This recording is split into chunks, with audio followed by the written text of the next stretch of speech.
एक ओंकार सतनाम करता पुरख निर्भव निर्वैर अकाल मूरत अजूनी सैभं गुर प्रसाद। अंग 13वां। ये जो हम वाणी कर रहे हैं इसका नाम है सोहेला। इसके हमने 3 शब्द कर लिए थे जो कि गुरु नानक देव जी द्वारा उच्चारित थे। अब हम चौथे से आगे चल रहे हैं।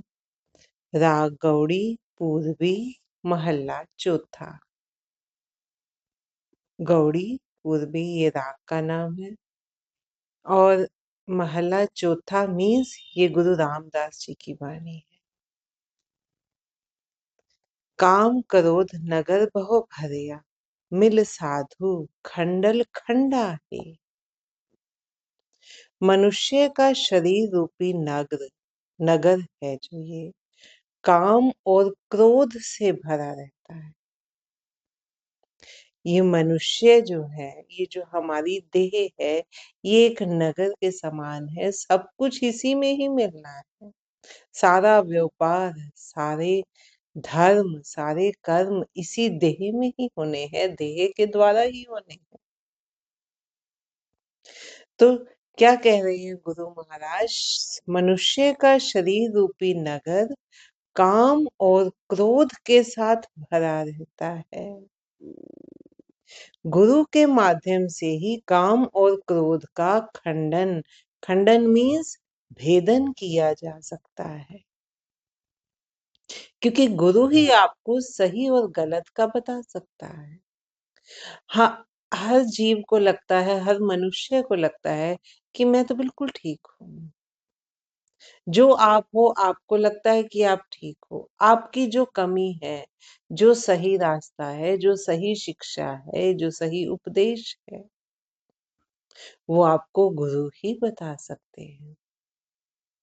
गुरु क्या है? ज्ञान। ज्ञान होगा तो आप अपनी कमियों को पहचान सकोगे।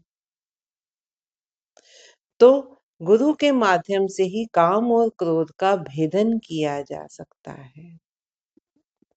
पूरब लिखत लिखे गुर पाया मन हर लिव मंडल मंडा है। पूर्व जन्मों के किए हुए कर्मों के संयोगवश गुरु मिल जाता है और मन में परमात्मा की लो लग जाती है। पूर्व जन्मों के किए हुए कर्मों के संयोगवश जो आप पिछले कर्म करके आए हो, वो संस्कार बन के आपके साथ आए हैं। अगर उनका संयोग ऐसा है कि आप परमात्मा की ओर गति कर सकते हो, आप अपने उद्देश्यों को पूरा कर सकते हो, तो गुरु आपको मिल जाएगा, संयोग हो जाएगा गुरु से और मन में परमात्मा की लो लग जाती है। पूरब लिखत लिखे गुर पाया मन हर लिव मंडल मंडा है। कर साधु अंजुलि पुन वड्डा है। कर दंडवत पुन वड्डा है। रहा हूं। हे भाई, गुरु के आगे हाथ जोड़कर यही भला, गुरु के आगे हाथ जोड़ प्रार्थना कर, अरदास कर, क्योंकि यही भला काम है, यही शुभ कर्म है। क्यों? क्योंकि वो प्रसन्न होगा तो तुम्हें ज्ञान बख्शेगा, उस परमात्मा की ओर तुम्हें अग्रसर करे। जब हाथ जोड़कर उसके आगे खड़े हो ना, जब आप किसी के आगे हाथ जोड़कर खड़े होते हो, झुकते हो, क्या मकसद है? हम जो बड़ों को पैरों को हाथ लगाते हैं, किसी के आगे झुकना मीन्स अपने अहंकार को त्याग कर उसके आगे झुक जाना। अपने सिर को झुकाते हैं ना, सिर हम कहते हैं ना हमारी पगड़ी, हमारा मान, वो अहंकार है एक। जब आप किसी के आगे झुकते हो ना, तो अपने उसका मतलब होता है कि ले मैं अपना अहंकार को त्याग कर तेरे आगे झुक गया हूँ, तेरे आगे प्रणाम है। जब आप झुक जाते हो, अपने अहंकार को त्यागते हो, तो आगे वाला का अपने आप हाथ उठ जाता है आशीष देने के लिए, क्योंकि आपने अहंकार को त्याग कर उसकी शरण में आ गए। उसका मतलब ये होता है कि मैं ले तेरी शरण में आ गए।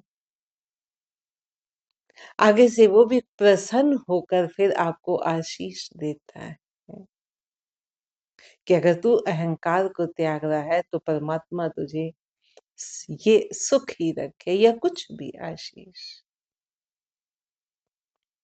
तो क्या कह रहे हैं गुरु महाराज, हे भाई गुरु के आगे हाथ जोड़, उसके आगे झुक जा, उसकी शरण में चला जा, क्योंकि यही भला काम है। गुरु के आगे नतमस्तक हो जा, क्योंकि यही नेक काम है। रहाओ सातक हर रस साध न जानिया, तिन अंतर हऊ में कंडा है।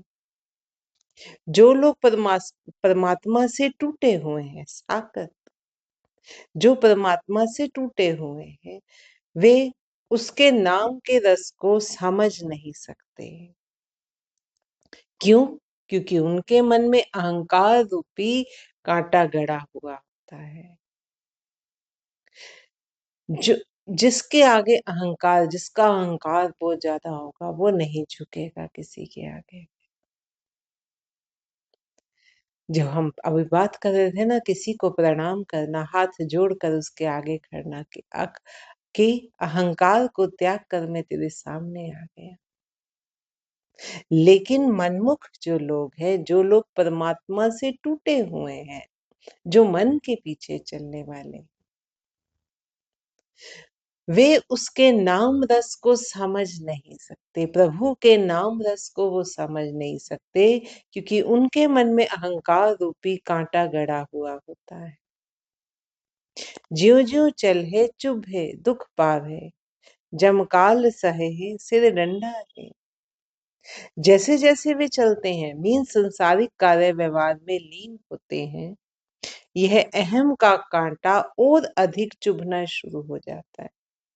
जैसे जैसे संसारिक कार्यों में चलोगे, व्यवहार में बढ़ोगे, आप देखोगे कि जैसे जैसे उम्र बीतती जाती है, अहंकार का ये जो कांटा कांटा है, ये और जोर से चुभता रहता है। उनका अहंकार और बड़ा होता जाता है उम्र के साथ। ये नहीं समझ आ रही कि जैसे जैसे उम्र बढ़ रही है, श्वास घटते जा रहे हैं, कर्मों के फल भोगने का समय आता जा रहा है, ये नहीं वो सोचते। जैसे जैसे वे चलते हैं, मीन संसारिक कार्य व्यवहार में लीन होते हैं, यह अहम का कांटा और अधिक चुभना शुरू हो जाता है। ज्यो ज्यो चले चुभे दुख पावे, और वे दुख पाते हैं। संसार के जितने भी सुख तुम्हें दिख रहे हैं ना, वो अपने पीछे दुख लेकर आते हैं। अपने अहंकार के कारण हम कितने ही दुख पाते हैं, क्योंकि अहंकार सबसे बड़ा विकार है। सभी विकार इसी से जुड़े हैं। अहंकार है मैं, अहंकार क्या है? मैं, मेरा धन, मेरी संपत्ति, मेरा व्यापार, मेरे बच्चे, उसी के कारण लोभ है, उसी के कारण मोह है। सभी विकारों की जड़ वो अहंकार है। अहंकार ही है, उसने मुझे क्यों कह दिया ऐसे, वो कैसे कह सकता है, मैं उसको छोड़ूं? राग द्वेष सभी इसी से उत्पन्न हुए। वे दुख पाते हैं इस अहंकार के चलते हुए, और अपने सिर पर सदा यम दंड के डर को झेलते रहते हैं। अंदर तो परमात्मा बैठा है ना, अंदर पता है कि अब वही बात है कि अब यम का डंडा भी सिर पे लगने वाला है। अंदर से कहीं ना कहीं वो ये जानते हैं। फिर क्या बनेगा जब हिसाब किताब देने की बारी है? क्षण दो क्षण के लिए हम अपने लिए अपने ऊपर सोच कर देखें, हम भी सोचते हैं, लेकिन फिर अगले ही क्षण जब परिवार, जब घर, जब संसार की ओर देखते हैं तो फिर भूल जाते हैं। हर जन हर हर नाम समाने, दुख जन्म मरण भव खंडा है। दूसरी ओर परमात्मा के प्यारे जीव परमात्मा के नाम में लीन बने रहते हैं। उनका संसार में आवागमन का दुख कट जाता है क्योंकि वो परमात्मा में लीन है। फिर परमात्मा के भय में भी है। फिर उनका हर काम परमात्मा में लीन होकर ही होगा, परमात्मा के भय में होगा कि कुछ ऐसा ना हो जाए कि परमात्मा जिस नाराज हो जाए, परमात्मा रूठ जाए। हम जिससे प्यार करते हैं उसके भय में भी रहते हैं ना कि जो उसको पसंद है वही कर दो, जिससे हम प्यार करते हैं वो नहीं रूठना चाहिए।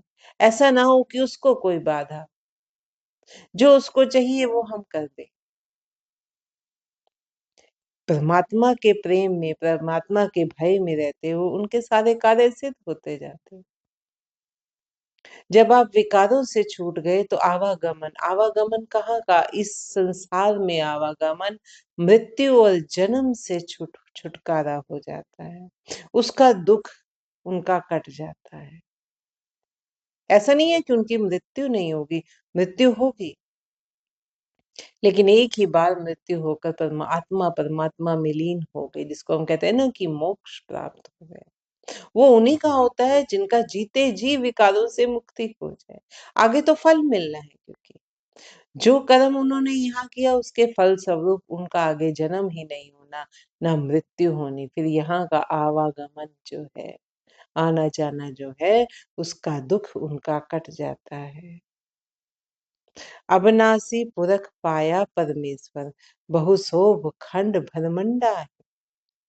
उन्हें अविनाशी और सर्वव्यापक परमात्मा का साक्षात्कार हो जाता है। सर्व अविनाशी, अविनाशी जिसका विनाश नहीं हो सकता, सर्वव्यापक जो सारी जगह व्याप्त है, हर जगह जो व्याप्त है, कण कण में जो व्याप्त है, उन्हें अविनाशी और सर्वव्यापक परमात्मा का साक्षात्कार हो जाता है और विश्व के सभी खंडों ब्रह्मांडों में उनकी शोभा फैल जाती है। हम गरीब मस्कीन प्रभ तेरे, हर राख राख वड वड्डा है। हे प्रभु, हम तेरे द्वार पर खड़े हुए बहुत ही तुच्छ जीव हैं, तू ही सबसे बड़ा सहायक है। तू विकारों से हमारी रक्षा कर। जन नानक नाम आधार टेक है, हर नामे ही सुख मंडा है। हे प्रभु, तेरे दास नानक को तेरे नाम का ही आसरा है। तेरा नाम ही मेरी एकमात्र टेक है। टेक किसको कहते हैं? सहारे को, आसरे को। हे प्रभु, मुझे दास नानक को तेरे नाम का ही आसरा है। तेरे तेरा नाम ही मेरी एकमात्र टेक है। टेक हम उसको कह देते हैं ना कि टेक लगा कर बैठना, सहारा लेकर बैठना। मेरा एक तू ही सहारा है, तेरा नाम ही मेरा एक सहारा है, मेरी एक टेक है, जिसके साथ लगकर, जिसको पाकर आप सुकून प्राप्त करते हैं। वही वो आसरा मेरा तू है, तेरा नाम है, क्योंकि तेरे नाम में ही लीन होने पर ही सुख प्राप्त होता है।